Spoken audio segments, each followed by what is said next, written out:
India की economy जिसने गुज़श्ता हफ्ते जारी किए गए आदाद व शुमार के मुताबिक दुनिया को चौंका दिया है।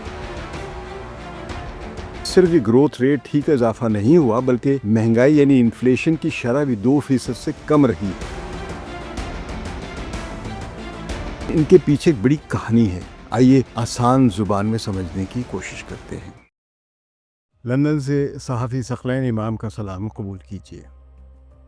दोस्तों, आज हम बात करेंगे इंडिया की इकोनॉमी की जिसने गुज़श्ता हफ्ते जारी किए गए आदाद व शुमार के मुताबिक दुनिया को चौंका दिया है। मैंने ये खबर पढ़ी थी और शायद आपने भी पढ़ी होगी। मैंने इस खबर की तफसीलात जमा की। खबर के मुताबिक अप्रैल से जून 2025 के दरमियान यानी इंडिया के माली साल 2025 और 26 के पहले क्वार्टर में इंडिया की जीडीपी यानी मजमूई कौमी पैदावार में 7.8% इजाफा हुआ है, जो इस वक्त दुनिया में सबसे ज़्यादा ग्रोथ रेट है। इससे आगे ये कि सिर्फ ये ग्रोथ रेट ही का इजाफा नहीं हुआ बल्कि महंगाई यानी इन्फ्लेशन की शरह भी 2% से कम रही है। हालांकि इकोनॉमिस्ट जानते हैं कि जब ग्रोथ होती है तो इन्फ्लेशन भी बढ़ती है, मगर रवा माली साल या करंट फाइनेंशियल ईयर के पहले क्वार्टर में इंडिया ने कमाल कर दिया है। सुनने में तो बस ये मैक्रो इकोनॉमिक्स के 2 फिगर्स लग रहे हैं, यानी ग्रोथ रेट 7.8% और इन्फ्लेशन 2% से भी कम, लेकिन इनके पीछे एक बड़ी कहानी है। आइए आसान ज़ुबान में समझने की कोशिश करते हैं।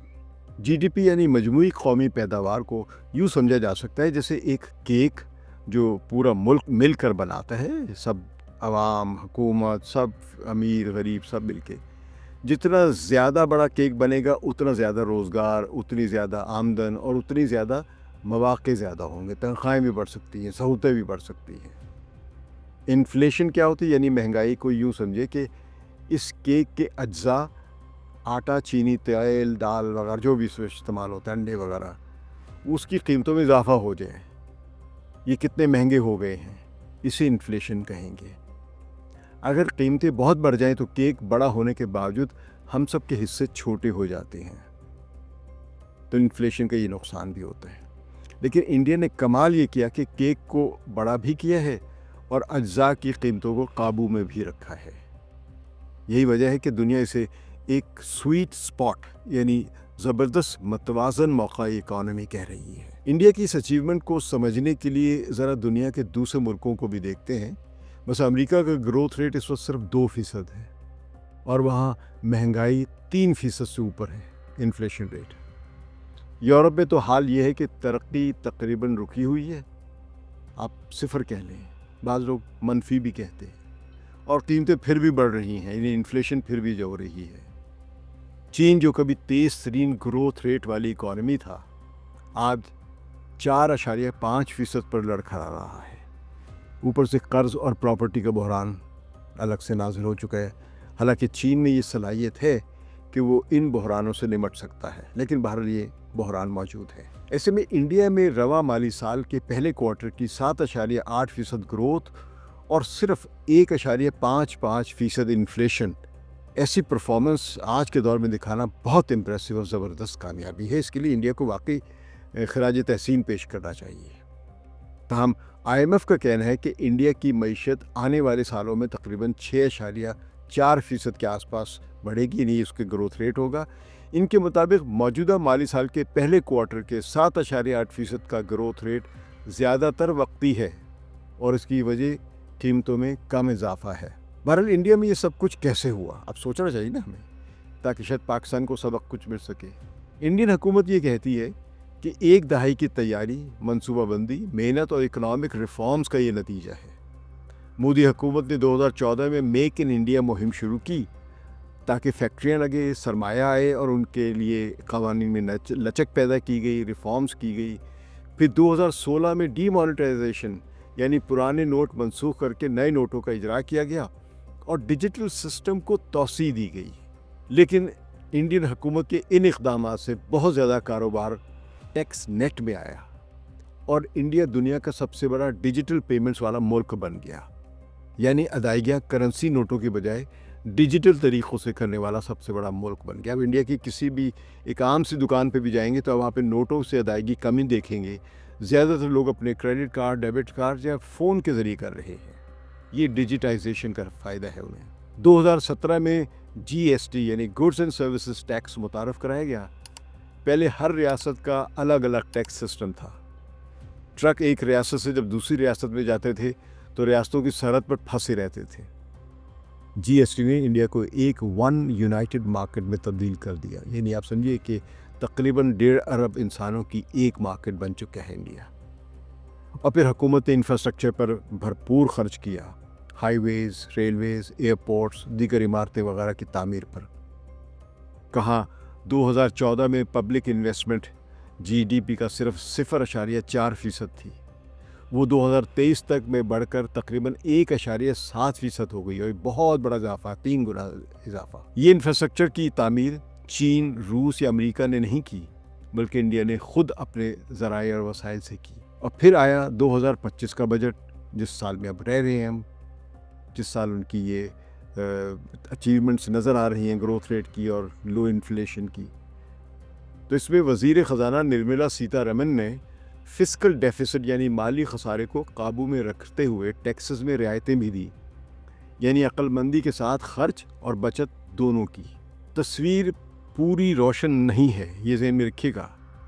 اس ترقی کے کچھ بارے میں کچھ خدشات بھی ہیں، میرے نہیں، ماہرین کے. ایم کے گلوبل کی مدھوری اروڑا، جو کہ ایک تھنک ٹینک ہے ایم کے گلوبل، تو اس کی یہ کہتی ہیں کہ یہ گروتھ زیادہ دن برقرار نہیں رہے گی، کیونکہ صدر ٹرمپ نے انڈیا پر 50% ٹیکس ٹیرف لگا دیا ہے. اس سے انڈیا کی ایکسپورٹ اور نوکریوں پر دباؤ آئے گا. انڈیا کے زبردست گروتھ ریٹ کے بارے میں یہ بھی شک کیا جا رہا ہے کہ اسے ہیرا پھیری کے ذریعے بڑھا چڑھا کر پیش کیا گیا ہے.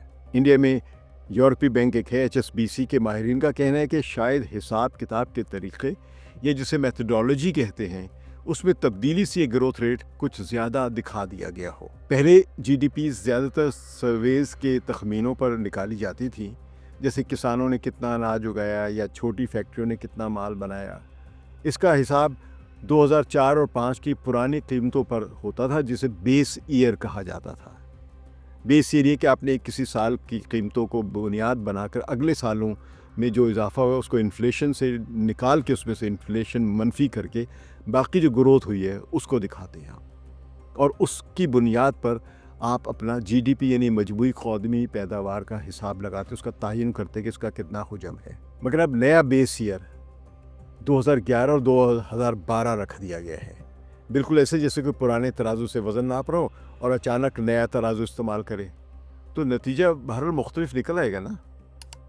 پہلے اندازے تھے، اب کمپنیوں کی آن لائن رپورٹس یعنی اصل ڈیٹا استعمال ہوتا ہے، کیونکہ اکانومی ڈیجیٹائزڈ ہے. چونکہ بڑی کمپنیاں اچھا پرفارم کر رہی ہیں، اس لیے ترقی زیادہ دکھائی دیتی ہے. پہلے کھیتی باڑی اور چھوٹے کاروبار کو زیادہ اہمیت ملتی تھی، لیکن اب آئی ٹیز، بینکنگ اور بڑی صنعتوں کا وزن بڑھ گیا ہے، اس لیے گروتھ ریٹ اونچا آتا ہے یا اونچا دکھائی دیتا ہے. پہلے صرف یہ دیکھا جاتا تھا کہ کتنا مال بنا، اب یہ بھی دیکھا جاتا ہے کہ اس کے مال میں کتنی اصل قدر بڑھائی گئی، یعنی ویلیو ایڈیشن کی گئی کتنی. یہ ایک لحاظ سے ڈبل کاؤنٹنگ میں بھی شمار ہوتا ہے. اب 2 مرتبہ ایک چیز کو کاؤنٹ کر رہے ہیں، ایک مرتبہ اس کی کیا اصل قیمت تھی، پھر اس میں ویلیو ایڈیشن کے نتیجے میں ایک نئی قیمت. تو یہ اس میتھڈالوجی سے گروتھ ریٹ زیادہ نکلتا ہے، یہ ماہرین کا اندازہ ہے. لیکن مالیاتی کنسلٹنٹ ادارے ڈی بی ایس کی رادھیکا راؤ خبردار کرتی ہیں کہ اصل امتحان ابھی باقی ہے.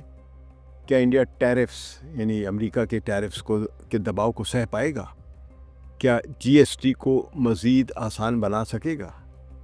اور کیا حکومت اپنے اخراجات قابو میں رکھ پائے گی؟ یہ سب چیلنجز ہیں. نتیجہ یہ ہے کہ بھارت کی موجودہ کامیابی کوئی اتفاق نہیں، بلکہ 10 سال کی محنت اور مسلسل اصلاحات کا پھل ہے، منصوبہ بندی کا نتیجہ ہے، اور بلکہ کنٹینیوٹی کا نتیجہ ہے.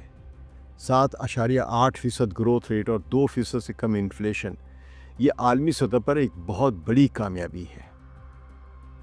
لیکن ان تمام کامیابیوں کو ہم عموماً سرمایہ دارانہ اعداد و شمار اور زاویوں سے دیکھتے ہیں. میں ان چیزوں کو ایک لیفٹسٹ کے ماہر کے طور پہ بھی دیکھنے کی کوشش کرتا ہوں. انڈیا کے ایک لیفٹسٹ ماہر اکانومسٹ نیل کنت مشرا، جو ایکسس بینک کے چیف اکانومسٹ بھی ہیں، उनका भी कोट मैंने एक अखबार में ढूंढा। वो कहते हैं कि एक structural income inequality Indian economy के लिए बहुत बड़ा चैलेंज है, यानी ऊंचे तबके में तनासब के लिहाज से ज़्यादा आमदन और दौलत का इर्तिकाज़ और निचले तबकों में कम आमदनी का फ़र्क ये बहुत ज़्यादा है, और मौजूदा तरक्की के इस मरहले में ये इस फ़र्क में इजाफ़ा हुआ है। मज़दूर के पास कीमत तय करने का इख्तियार कम होता है, चाहे यूनियन से क्यों ना हो, मगर सरमायादार के पास बहुत ज़्यादा इख्तियार होता है। इसीलिए मुनाफा सरमायादारों की तरफ मुंतकिल हो जाता है, यानी कौमी ग्रोथ का फ़ायदा निचले तबकों को नहीं पहुंचता है। भारत में 2012 से 2023 तक इंडिया ने कम से कम थोड़ी बहुत बेहतरी देखी है, यानी अदम मसावत में कुछ कम आई है, यानी चंद एक शोबों में अदम मसावत कम हुई है, लेकिन ये काफ़ी नहीं। उनका कहना है कि इंडिया को मुस्तहकम तरक्की की राह पर चलने के लिए ऐसा काम करना चाहिए कि मुआशी अदम मसावत बढ़ने के बजाय कम होती चली जाए। तरक्की के बीच में दौलत अक्सर ऊपर वाले तबके में जमा होती है और गरीब तबका उससे महरूम रह जाता है। उनका कहना है कि ये फ़र्क कम होना चाहिए, और असल में आलमी रिपोर्ट्स भी यही ख़तरा ज़ाहिर करती हैं कि इंडिया में बिलियनर राज कायम हो रहा है। मसलन एक आलमी तहकीकी इदारे वर्ल्ड इनइक्वालिटी लैब ने बताया कि फ़ाइनेंशियल ईयर 2023 में ऊपर का सिर्फ 1% तबका मुल्क की 22.6% आमदनी ले जाता है, और दौलत का 40.1% भी उन्हीं के पास मुर्तकिज़ है। गैर मुसावी तक़सीम दौलत की शरह इंडियन तारीख़ की सबसे ज़्यादा है। ऐसा सिर्फ पाकिस्तान या यूरोप में ही नहीं, बल्कि दुनिया भर में जो भी है उनमें कम होता है इंडिया की निस्बत। यही असल कहानी इंडिया के 7.8% ग्रोथ रेट की हेडलाइन के पीछे की, और यही हकीकत है। अगर ये वीडियो पसंद आई तो लाइक करें, शेयर करें और सब्सक्राइब ज़रूर करें। शुक्रिया। सकलैन इमाम को इजाज़त दें। खुदा हाफिज़।